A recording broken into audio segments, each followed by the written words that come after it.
Good evening, here's top news newsletter starting with headlines. President al-Assad, Syria and DPRK targeted because they enjoy real independence. Iran unveils new ground-based cruise missile system. France Prime Minister, 10,000 Europeans could be waging jihadi by end year. Israel is suffering the worst crisis since its creation under Netanyahu's leadership.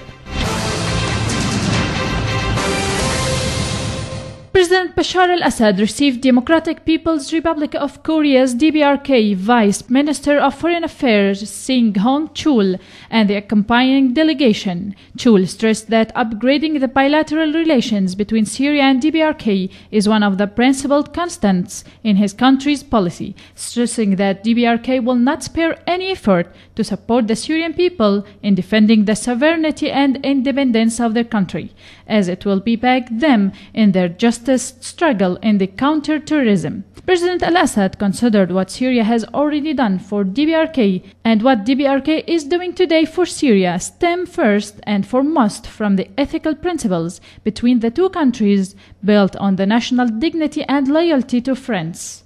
President al-Assad also emphasized that Syria and DPRK are being targeted because they are among these few countries which enjoy real independence and because they stand in one ditch against the very enemy that seeks to change the national identity for their peoples.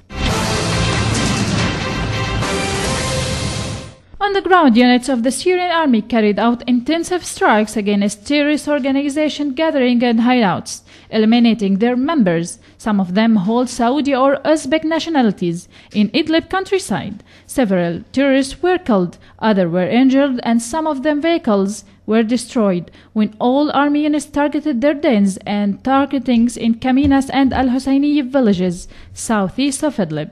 Meanwhile, there have been reports confirming the death of more than 15 terrorists in Sarakib city among the Turkish, French, and Tunisians. Army units targeted hideouts of the so-called ISIS terrorist organization with heavy artillery in the villages of Rokib and Al-Oja, Tal Shamarim in the southern countryside of Tal Tamr area in Hasakeh province. The operations resulted in the death of scores of ISIS terrorists and the destruction of their vehicles, weapons, ammo, and fortification.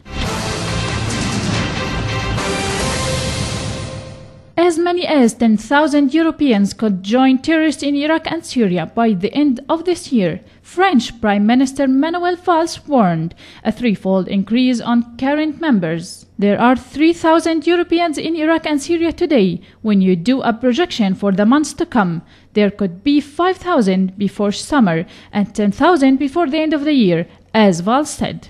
Do you realize the threat that this represents? He asked. He said there were around 1,400 people who were either already in these conflict zones, who had come back from there, or who were planning to go.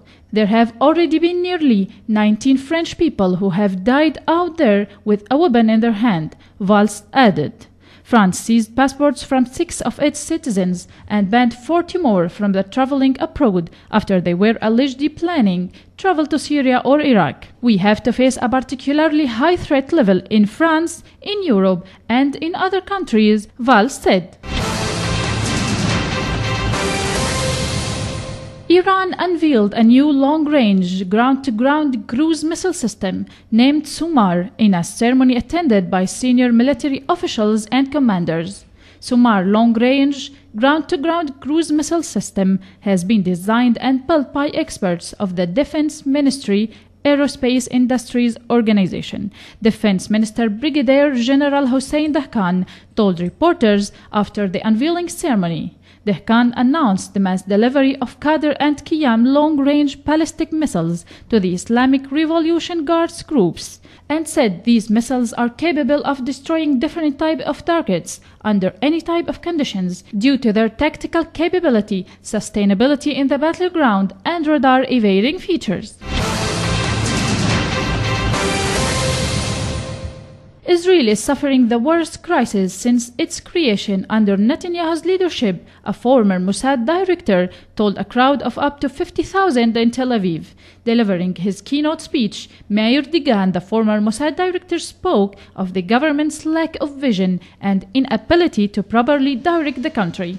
I'm frightened by our leadership. I'm frightened because of the lack of vision and a loss of direction. I'm frightened by the hesitation and the stagnation of Israeli government. And I'm frightened above all else from a crisis in the leadership. It's the worst crisis that Israel has been this day. Meanwhile, Dagan claimed that Netanyahu's policies have been leading the country down the road to an end of the Zionist dream. He also criticized Netanyahu's Operation Protective Edge, which saw 7 weeks of Israeli bombardment and ground operation in Gaza last summer, which resulted in the death of over 2,200 Palestinian people, mainly civilians, and some 70 Israelis. That was all for today. Thanks for joining us. I'm Nibal Hanedi. Good night.